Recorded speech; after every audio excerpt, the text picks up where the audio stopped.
There's a new Chewbacca Bandolier strap. Fits over your shoulder for play and holds 10 action figures securely. Like new Princess Leia Organic and Re-Ease, each sold separately. It even has pouches. New C-3PO collector's case Chewbacca Bandolier strap.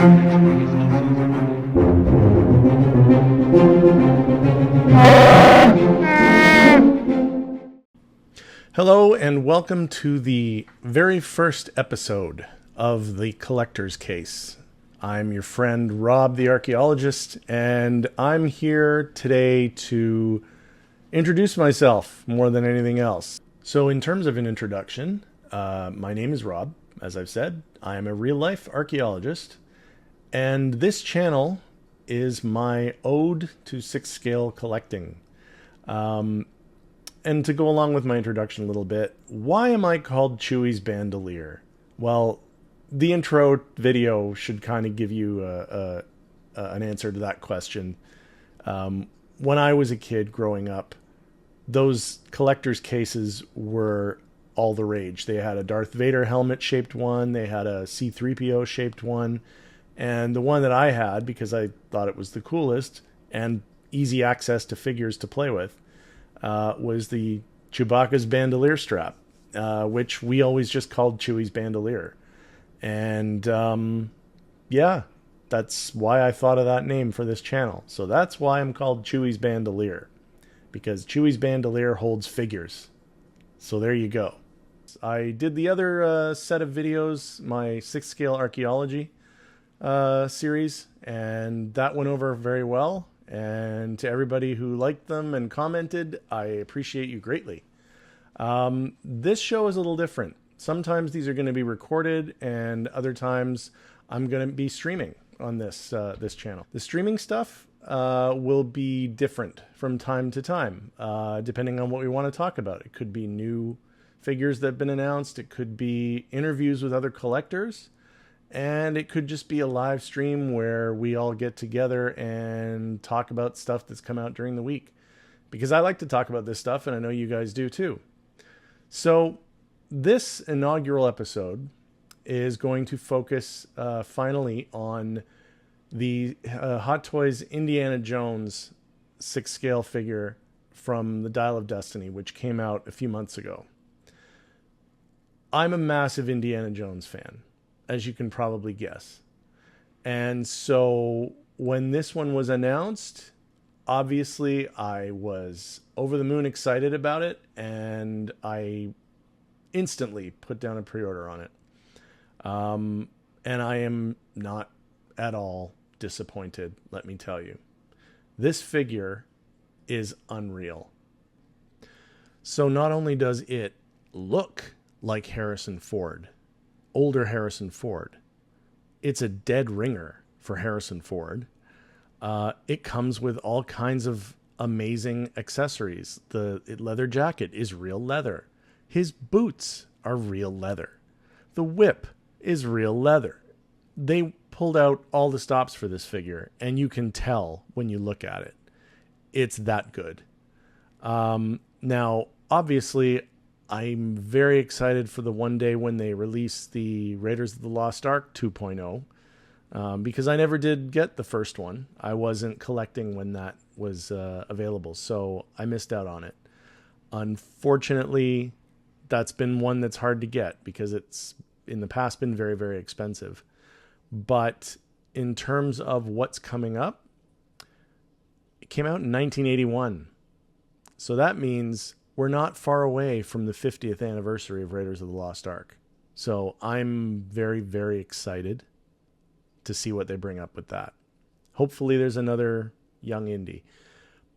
But in the meantime, this one is everything to me. I love this figure.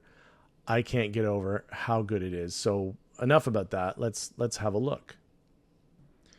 So as you can see, it's a dead ringer, as I said already. I panned out a little bit, and you can see the accessories, the lamp, which works, the Dial of Destiny itself, which is actually a really cool little piece. But like, look at that. That's Indiana Jones.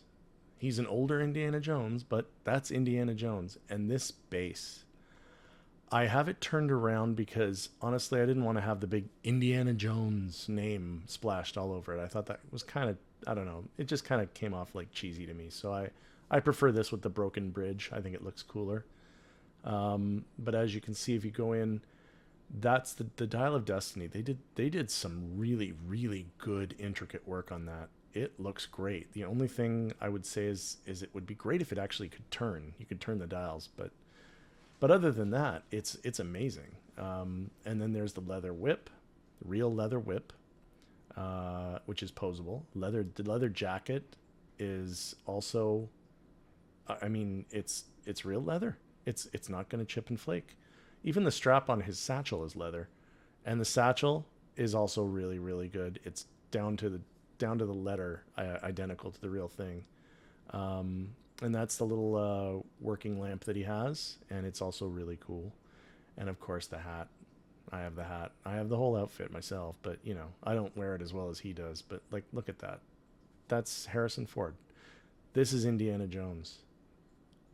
100% this is Indiana Jones, and I love this figure, and I'll never apologize for that.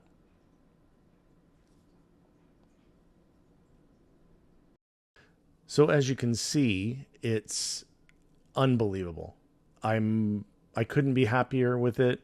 As much as I said I want a young Indy, obviously I want a Raiders of the Lost Ark 2.0. I'd love a Temple of Doom figure from Hot Toys. I'd love a Last Crusade figure from Hot Toys. Younger Harrison Ford as Indiana Jones was a motivation to me to take the career path that I've done. But that said, older Indy, I'm kind of relating a little bit more to him lately.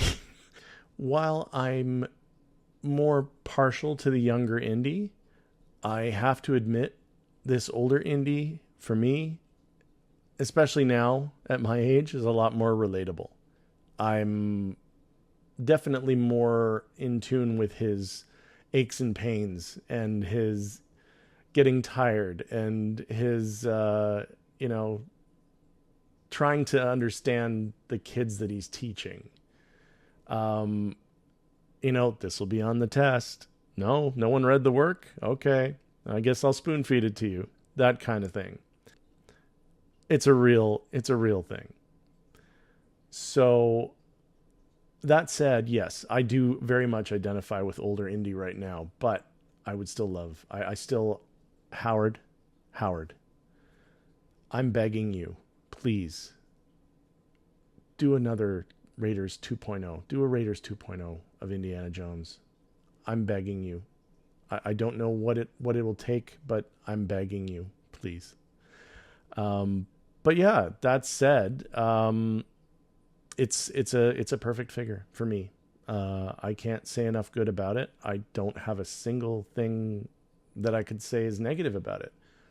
The only thing I would say maybe that I have had a little bit of trouble with is the ankle grabber part of the stand. That sometimes can be a little bit finicky. Hard to kind of keep a grip on him without and being able to put him in the pose that I want to do. That ankle grabber only allows really for one kind of pose, and so if you wanted to do something more dynamic, you might just have to steady him yourself and not use the ankle grabber at all. But as he is old man Indy, he does kind of lend himself to less dynamic poses, so you can kind of get away with not having to make him doing anything too action-packed. So, when it comes to the posing, your mileage may vary. But other than that, it's a perfect figure. It's a 10 out of 10. It's a 10 out of 10 for me, 100%. I know I'm gushing, but I don't care. I love this figure. It's going to maintain a spot of honor in my collection for a very, very long time. I don't see how they're going to improve on it. It's perfect. But that's it. That's my review of Indiana Jones, the Dial of Destiny from Hot Toys. I love this piece. I just do. And I hope you guys like it too. People who slept on it, I have a feeling you may regret that decision down the road. But you know what? To each their own. please make sure to like and subscribe. I'm trying to grow the channel, and you guys are definitely helping me with that, because things are so far looking pretty good. But leave a comment below. Let me know what you think of this figure. Do you like Indiana Jones? Do you like this figure? Do you prefer the old ones? Do you like that that sideshow one they made a number of years ago, the Temple of Doom one, which I also had at one time, but I don't have it anymore. Let me know what you think. And so until next time, it's not the years, it's the mileage.